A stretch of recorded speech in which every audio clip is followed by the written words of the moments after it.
வணக்கம். தமிழ்நாட்டில் மகளிர் உரிமை தொகை அப்படின்ற திட்டம் கீழே மாதம் பெண்களுக்கு 1000 ரூபாய் போய் சேருது. உங்கள் எல்லாருக்கும் அது நல்லா தெரிஞ்சிருக்கும். இதுக்கு முன்னாடி இந்த கவர்மெண்ட் இதை இம்ப்ளிமெண்ட் பண்ணாங்க. தற்போதைக்கு இருக்கிற கவர்மெண்ட்டும் இதை இம்ப்ளிமெண்ட் பண்ணுறாங்க. 2026 எலெக்ஷனில் நிறைய கட்சிகள் இந்த தொகையை இன்க்ரீஸ் பண்ணி தரேன் அப்படின்னும் சொன்னாங்க. ஆனால் இன்றைக்கி பிரச்சனை என்னென்னா, இன்னும் நிறைய மக்களுக்கு இந்த ஸ்கீமை பற்றி கிளாரிட்டி இல்லை. இந்த மகளிர் உரிமை தொகை திட்டம் இதை எப்படி நம்ம பார்க்குறது, முதல்ல கான்செப்ட் என்ன? இப்போ ஒரு உணவு இருக்குன்னு வைங்களேன், இட்லின்னு ஒரு உணவு இருக்குன்னா அதை நம்ம ஒரு கான்செப்டாக பார்ப்போம் இல்லையா? பிரேக்ஃபாஸ்ட்டாக பார்ப்போம், அல்லது ஒரு லஞ்சாக பார்ப்போம், அல்லது டின்னராக பார்ப்போம், அது ஒரு வெஜ் ஃபுட்டாக பார்ப்போம். ஒரு கான்செப்ட் ஒன்று இருக்கணும்ல. ஆனால் நிறைய பேருக்கு பாருங்கள், இந்த மாதிரி திட்டங்களை எந்த கான்செப்டை வச்சு பார்க்குறது அப்படின்னு தெரியல. அன்ஃபார்ச்சுனேட்டாக நான் மக்களை ப்ளேம் பண்ணல, ஆனால் தற்போதைக்கு நிலை அப்படி தான் இருக்குது. அப்போ இது எந்த கான்செப்டில் பார்க்குறது? இது நல்ல ஸ்கீமா, கெட்ட ஸ்கீமா, இது உண்மையிலே நல்ல திட்டமா, அல்லது இலவசமாக வேறு ஏதாவது நாடு இந்த மாதிரி இம்ப்ளிமெண்ட் பண்ணுதா, நம்ம நிறைய பேருக்கு தெரியல பாருங்கள்.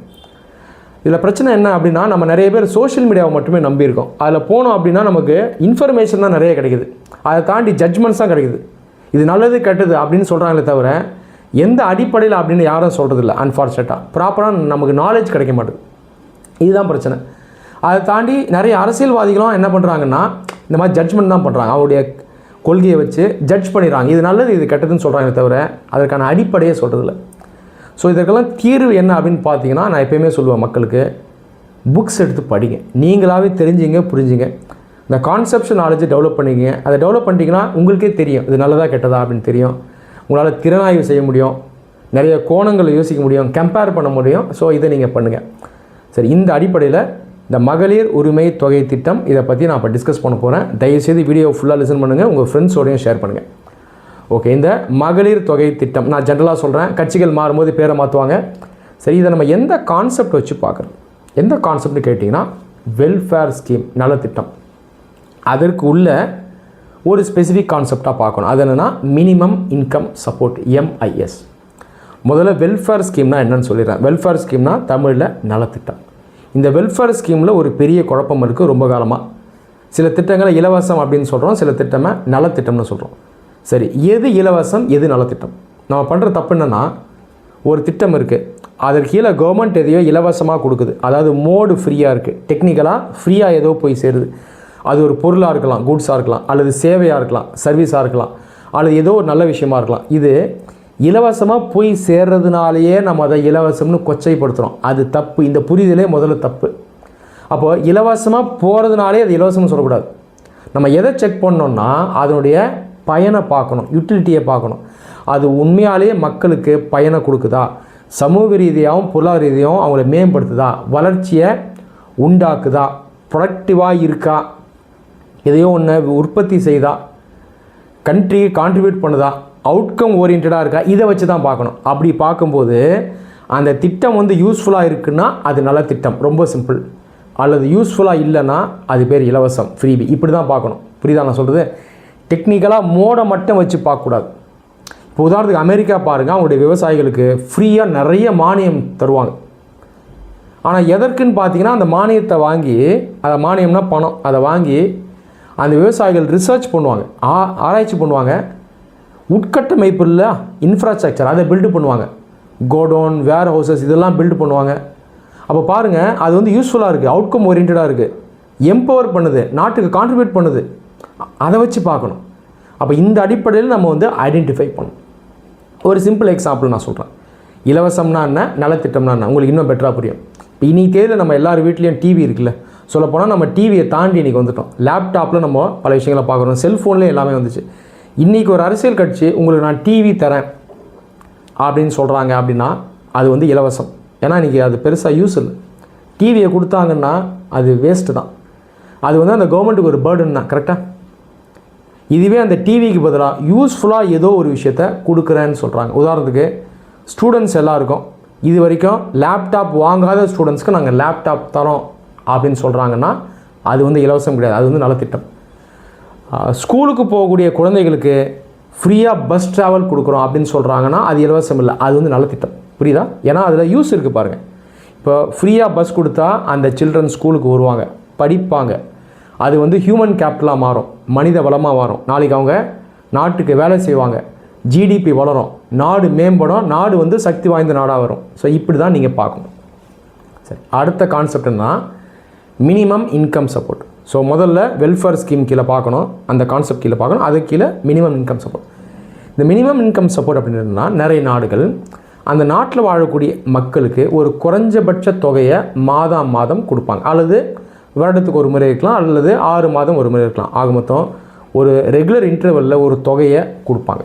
இது யார் கொடுப்பாங்கன்னு பார்த்தீங்கன்னா ஏழை நாடுகள் கொடுப்பாங்க, ஓரளவுக்கு முன்னேறிய நாடுகள் இந்தியா மாதிரி டெவலப்பிங் கண்ட்ரிஸ் கொடுப்பாங்க, நல்ல முன்னேறிய டெவலப்டு கண்ட்ரீஸும் கொடுப்பாங்க. சொல்லப்போனால் ஹைலி டெவலப்டு கண்ட்ரிஸ் எங்கே இருக்குன்னா இந்த நார்த் வெஸ்டர்ன் யூரோப்பில் நார்டிக் ரீஜன் இருக்குது. இந்த ஸ்வீடன், ஃபின்லாண்ட், ஐஸ்லாண்ட் இங்கெல்லாம் சொல்லலாம். இந்த மாதிரி ஹைலி டெவலப்டு கண்ட்ரிஸ் மேக்ஸிமம் லெவலில் இருக்கவங்க, டாப் லெவலில் இருக்கவங்களே இந்த மினிமம் இன்கம் சப்போர்ட்டை தருவாங்க. அதை நல்லா தெரிஞ்சுங்க. நம்ம தான் தப்பாக புரிஞ்சு வச்சுருக்கோம். இந்தியா தருது, ஏன் தரணும், இலவசமாக தராங்க அப்படின்னு நினச்சிருக்கோம். இது இலவசம் கிடையாது, இது வந்து ஆக்சுவலாக நலத்திட்டம். இது எப்படி ஒர்க் ஆகுது அப்படின்றத நான் சொல்கிறேன். இப்போ இந்த மினிமம் இன்கம் சப்போர்ட்டை எதை பேஸ் பண்ணி தராங்கன்னா மக்கள் எல்லாருக்குமே அத்தியாவசியமான தேவை இருக்கும், கரெக்டாக அது பூர்த்தி செய்யணும். அப்போ தான் அவன் ஒரு திருப்திகரமான வாழ்க்கையை வாழ முடியும். ரெண்டாவது, நிறைய மக்கள் ஏழைகளாக இருப்பாங்க, ரைட்டா? அப்போது அவங்கள அந்த வறுமை கோட்லேருந்து மேலே கொண்டு வரணும். அதை தாண்டி ஒட்டுமொத்தமாக மக்கள் எல்லாருக்கும் குறைஞ்சபட்சம் நம்ம ஒரு ஆப்பர்ச்சுனிட்டிஸை ஏற்படுத்தி தரணும், கரெக்டாக? அந்த அடிப்படையில் மக்கள் எல்லாருக்கும் ஒரு சேஃப்டி நெட்டை ஏற்படுத்தி தரணும், ஒரு குறைஞ்சபட்சம் ஒரு பாதுகாப்பை கொடுக்கணும், இல்லையா? இப்போது உங்கள் கையில் பணமே இல்லைங்க, மாத கடைசியில் எப்படி இருப்பீங்க? ரொம்ப கஷ்டம் இல்லை? குறைஞ்சபட்சம் ஒரு கேரண்டி இருக்குது, ஒரு சேஃப்டி நெட் இருக்குன்னா அது பெட்டராக இருக்கும், இல்லையா? அந்த தொகையை அந்த மக்கள் ப்ராப்பராக யூஸ் பண்ணி அவங்க மேம்படுத்திக்கணும். இந்த கான்செப்ட் தான் எம்ஐஎஸ். இப்போ நீங்கள் கேட்கலாம், நீங்கள் அதை கொடுக்குறீங்க, நிறைய மிஸ்யூஸ் பண்ணுவாங்க, சாராயம் கொடுப்பாங்க, டாஸ்மாக் போவாங்க, ஊர் சுற்றுவாங்க, சினிமாவுக்கு போவாங்க அப்படின்னு நீங்கள் கேட்கலாம். நான் ஒத்துக்கிறேன், நிறைய பேர் மிஸ்யூஸ் பண்ணுறாங்க. ஆனால் கான்செப்ட்டுங்கிறது இதுதான். அந்த அடிப்படையில் பார்த்தீங்கன்னா இப்போ தமிழ்நாடு போன்ற ஸ்டேட் கவர்மெண்ட்ஸ் வந்து மாதம் தற்போதைக்கு 1000 ரூபாய் தராங்க. இன்க்ரீஸ் பண்ண போகிறோம்னு நிறைய கட்சிகள் சொல்லியிருக்காங்க. என்னை பொறுத்த வரைக்கும் தாராளமாக இன்க்ரீஸ் பண்ணலாம். என்னங்க அப்படி சொல்கிறீங்க அப்படின்னு கேட்குறீங்களா? எக்ஸ்பிளைன் பண்ணுறேன், கவனிங்க. என்னை பொறுத்த வரைக்கும் ஒரு குறைஞ்சபட்சம் ஒரு 2500 rupees அல்லது 3000 rupees தரலாம்.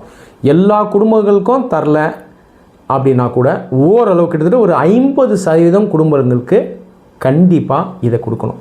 ஓரளவுக்கு நல்ல வருவாய் வர ஃபேமிலிஸை மட்டும் விட்டுட்டு கிட்டத்தட்ட மிச்சம் இருக்கிற எல்லாருக்குமே கொடுக்கலாம். அரௌண்ட் ஒரு 60% நம்ம இதுக்குள்ளே கொண்டு வரலாம். இதில் நிறைய பலன்கள் இருக்குது. ஏன் அப்படின்னு நான் சொல்கிறேன், ஒத்துக்கவனிங்க. தற்போதைக்கு பார்த்தீங்கன்னா நிறைய ஸ்கீம்ஸ் இருக்குது, தனித்தனியாக இருக்குது இல்லையா? இந்த தனித்தனியாக இருக்கிற ஸ்கீம்ஸ், நிறையா ஸ்கீம்ஸ் பார்த்தீங்கன்னா இன்எஃபெக்டிவாக இருக்கும், அவுட்கம் ஓரியன்டாக இருக்காது. அதில் பயன் அந்தளவுக்கு இருக்காது, இருக்கும் அந்தளவுக்கு இருக்காது. அதை தாண்டி பப்ளிக் மணி நிறைய வேஸ்ட் ஆகும். உதாரணத்துக்கு நீங்கள் பிடிஎஸ் சிஸ்டம் எடுத்துங்க, பப்ளிக் டிஸ்ட்ரிபியூஷன் சிஸ்டம். அதாவது ரேஷன் ஷாப்ஸில் போய் நம்ம வாங்குறோம் இல்லையா, அரிசி, பருப்பு, சக்கரெல்லாம் வாங்குறோம்ல. இந்த ஸ்கீம் பாருங்கள், நிறைய பேர் பயன் அடைகிறாங்க. ஆனால் நிறைய பேர் இதை மிஸ்யூஸ் பண்ணுவாங்க. நிறைய பேர் அளவுக்கு அதிகமாக வாங்குவாங்க, அவங்களுக்கு தேவையற்ற பொருட்கள் வந்து அதில் கிடைக்கிது. இப்போ நிறைய பேர் அரிசி அளவுக்கு அதிகமாக வாங்கி மற்றவங்களுக்கு கொடுப்பாங்க, விற்றுருவாங்க. நிறைய பேர் ரெஸ்டாரண்ட்டுக்கு விற்கிறாங்க. இதெல்லாம் பாருங்கள், வேஸ்டேஜ் ஆஃப் ரிசோர்ஸஸ் தான். அப்போ இந்த வேஸ்டேஜ் எப்படி குறைக்கலான்னா, இப்போ இந்த ரேஷன் ஷாப்ஸில் குறைஞ்சபட்சம் சில பொருட்களை மட்டும் கொடுத்துட்டு மிச்ச பொருட்களை கொடுக்கக்கூடாது. ஏன்னா வேஸ்டேஜை குறைச்சிக்கணும். அதுக்கு பதிலாக இந்த மினிமம் இன்கம் சப்போர்ட் கீழே ஒரு 3000 ரூபா கொடுத்துடணும். அந்த 3000 ரூபாலேருந்து எனக்கு ஸ்பெசிஃபிக்காக எந்த உணவுப் பொருட்கள் மாதம் தேவையோ அதை நான் போய் ரேஷன் ஷாப்ஸில் பணம் கொடுத்து வாங்கலாம். ஸோ இந்த உணவுப் பொருட்களை பார்த்தீங்கன்னா ஓரளவுக்கு மானிய விலையில் ரேஷன் ஷாப்ஸில் கொடுக்கணும். ஆனால் தற்போது கொடுக்குற மாதிரி நிறைய பொருட்களை அளவுக்கு அதிகமாக கொடுக்கக்கூடாது. அதை தாண்டி தேவையான உணவுப் பொருட்களை நான் வந்து ப்ரைவேட்டில் கூட நான் போய் வாங்கிக்கலாம். அப்போ இந்த மினிமம் இன்கம் சப்போர்ட் வந்து நமக்கு ஹெல்ப்ஃபுல்லாக இருக்கும். உதாரணத்துக்கு 3000 ரூபா கொடுக்குறாங்கன்னா ஒரு 1000 ரூபா நான் அதை எடுத்துக்கிட்டு என் குடும்பத்துக்கு எந்த உணவுப் பொருட்கள்லாம் எனக்கு ஸ்பெசிஃபிக்காக தேவையோ அதை நான் போய் வாங்கிக்கலாம். இன்னொரு எக்ஸாம்பிள் சொல்கிறேன் கேளுங்க. இப்போது தமிழ்நாடு கவர்மெண்ட் வந்து ஃப்ரீ பஸ் ட்ராவல் தராங்க விமனுக்கு, நல்ல ஸ்கீம் தான். ஆனால் இதுலேயும் பாருங்கள் நிறைய பேர் மிஸ்யூஸ் பண்ணுறாங்க. அதை தாண்டி நிறைய பேருக்கு இந்த ஸ்கீம் சரியாக போய் சேரதில்லை. உதாரணத்துக்கு காலையில் போகும்போது அந்த ஃப்ரீ பஸ் இருக்கும், ஈவினிங் வரும்போது ஃப்ரீ பஸ் இருக்காது, கரெக்டாக? ஆட்டோவில் 2 மடங்கு பணம் கொடுத்து வரணும், வேஸ்ட்டு தானே? அதுக்கு பதிலாக அந்த எம்ஐஎஸ் கீழே நீங்கள் மாதம் 3000 ரூபா கொடுத்தீங்கன்னா அதில் ஒரு 500 ரூபா 600 ரூபா அந்த பெண் எடுத்துகிட்டு என்ன பண்ணுவாங்கன்னா பஸ்ஸில் ட்ராவல் பண்ணிப்பாங்க. அப்போது நிறைய ஸ்கீம்ஸை நீங்கள் ஸ்ட்ரீம்லைன் பண்ணி ஒரே ஸ்கீமாக முடிஞ்ச வரைக்கும், ஒரு சில ஸ்கீம்ஸை நம்ம கட் பண்ண முடியாது, ஆனால் நிறைய ஸ்கீம்ஸை கட் பண்ணிவிட்டு அதற்கு பதிலாக அந்த மினிமம் இன்கம் சப்போர்ட் கீழே நீங்கள் கொடுத்துடலாம். இன்னொரு எக்ஸாம்பிள் தரேன் பாருங்கள். இந்தியாவில் நிறைய பேர் வந்து ப்ரைவேட் ஹெல்த் கேர் தான் நம்பியிருக்காங்க, கரெக்டாக? ஒரு சில பேர் தான் கவர்மெண்ட் ஃப்ரீ இன்சூரன்ஸ் தருது, ஃபுல்லாகவே இன்சூரன்ஸ் பண்ணுது. மற்றவங்களாம் ப்ரைவேட் செக்டர் தான் நம்பியிருக்கோம், ப்ரைவேட் ஹாஸ்பிட்டல் தான் போகிறோம், ப்ரைவேட் கிளினிக்ஸ் தான் போகிறோம். நம்ம நிறைய பேர் இன்சூரன்ஸும் இல்லை. இப்போ இந்த இடத்துலையும் அந்த மினிமம் இன்கம் சப்போர்ட் வந்து ஹெல்ப்ஃபுல்லாக இருக்கும். அந்த 3000 ரூபாவில் மாதம் அந்த ஃபேமிலிக்கு தேவையான அந்த மெடிக்கல் எக்ஸ்பென்ஸை குறைஞ்சபட்சம் அவங்க அந்த மினிமம் இன்கம் சப்போர்ட்லேருந்து அவங்க யூஸ் பண்ணிக்கலாம். இதில் ஒரு தொகையை கொஞ்சம் கொஞ்சமாக சேவ் பண்ணி வருடம் அவங்க இன்சூரன்ஸ் கூட அவங்க வந்து எடுத்துக்கலாம். அப்போ இந்த மாதிரி நம்ம சொல்லிகிட்டே போகலாம். அப்போ நிறைய ஸ்கீம்ஸை ஸ்ட்ரீம்லைன் பண்ணி எஃபிஷியன்ட் ஆகிறதுக்கு இந்த மினிமம் இன்கம் சப்போர்ட் தேவைப்படும். பட் இதை ப்ராப்பராக யூஸ் பண்ணணும், அவேர்னஸ் ஏற்படுத்தணும். முடிஞ்ச வரைக்கும் இந்த ஃபீமேல் ஹவுஸ் ஹோல்டோட நேமில் கொடுத்துடணும். ஆண்கள் எல்லாரும் தப்பானவங்க கிடையாது. ஆனால் நிறைய குடும்பங்களில் ஆண்கள் வந்து மிஸ்யூஸ் பண்ணுவாங்க இந்த மாதிரி ஸ்கீம்ஸை. என்ன பண்ணுவாங்கன்னா அதில் பணத்தை எடுத்துகிட்டு போய் சாராயம் கொடுப்பாங்க, வேறு மாதிரி மிஸ்யூஸ் பண்ணுவாங்க. நம்ம மறுபடியும் எல்லா ஆண்களையும் சொல்ல, பட் பண்ணுற நிறைய பேர் இருக்காங்க. அப்போ நீங்கள் டேரெக்டாக என்ன பண்ணணும்னா அந்த ஃபீமேல் ஹவுஸ் ஹோல்டு ஹெட் இருக்காங்க பார்த்தீங்களா, அவங்களோட பேங்க் அக்கௌண்ட்டில் கொடுத்துடணும். அப்போ வந்து பெண்களை எம்பவர் பண்ணணும். நீங்கள் பெண்கள் பார்த்தீங்கன்னா குடும்பங்களில் ஹெவியாக ஒர்க் பண்ணுவாங்க. ஆனால் நாம் அதை வந்து அன்ப்ரொடக்டிவ் ஒர்க்காக பார்க்குறோம். இப்போ சுப்ரீம் கோர்ட்டே சொல்லியிருந்தாங்க, ஒரு பெண் வந்து வீட்டில் செய்யக்கூடிய வேலை குறைஞ்சபட்சம் 30,000 ரூபாய்க்கு ஈக்குவலானதுன்னு சொல்கிறாங்க. வேல்யூ வந்து 30,000 ருபீஸ் தான். ஆனால் அவங்களுக்கு பெருசாக ரிவார்டு இருக்காது. அப்போ குறைஞ்சபட்சம் அந்த மினிமம் இன்கம் சப்போர்ட்டையாவது நம்ம கொடுக்கணும். அப்போது இதன் மூலமாக விமன் வந்து எம்பவர் ஆவாங்க. சரிங்களா? ஸோ இப்படி தான் நாம் வந்து மினிமம் இன்கம் சப்போர்ட் ஸ்கீமை பார்க்கணும். ஸோ இது வந்து தவறான ஸ்கீம் கிடையாது. இது இலவசம்னு சொல்லக்கூடாது. ஒரு சில அரசியல்வாதிகள் இதை இலவசம்னு சொல்கிறாங்க. அவங்களோட புரிதல் எனக்கு தெரியல, நான் அவங்கள தப்பாக சொல்லலை. பட் அவங்களுமே அதை வந்து கரெக்டாக புரிஞ்சுக்கணும். இந்த மினிமம் இன்கம் சப்போர்ட்டை நம்ம ப்ராப்பராக இம்ப்ளிமெண்ட் பண்ணோம் அப்படின்னா அது கண்டிப்பாக யூஸ்ஃபுல்லாக தான் இருக்கும். தேவையற்ற நிறைய ஸ்கீம்ஸை நம்ம எலிமினேட் பண்ணிடலாம். அதை தாண்டி ஒரு சில முக்கியமான ஸ்கீம்ஸை நம்ம கண்டினியூ பண்ணிவிட்டு பட் அதை ப்ராப்பராக இம்ப்ளிமெண்ட் பண்ணி அதோட பேரலாக இந்த மினிமம் இன்கம் சப்போர்ட் ஸ்கீமை நம்ம கொடுக்கறது மூலமாக ஒரு மினிமம் சேஃப்டி நெட்டை தர முடியும். மக்களை வந்து வறுமைக்கு போய் மாட்டிக்காமல் நம்மளால் பார்த்துக்க முடியும். அதை தாண்டி அவங்களுடைய குறைஞ்சபட்ச அந்த ஆப்பர்ச்சுனிட்டிஸ் இருக்குது பாருங்கள், இதை நம்ம தொடர்ந்து நிலைநாட்ட முடியும். அதனால் தமிழ்நாடு கவர்மெண்ட் வந்து ஃப்யூச்சரில் இந்த மினிமம் இன்கம் சப்போர்ட் ஸ்கீமை இனிமேல் இன்க்ரீஸ் பண்ணி தரலாம். But proper awareness உண்டாக்கணும்.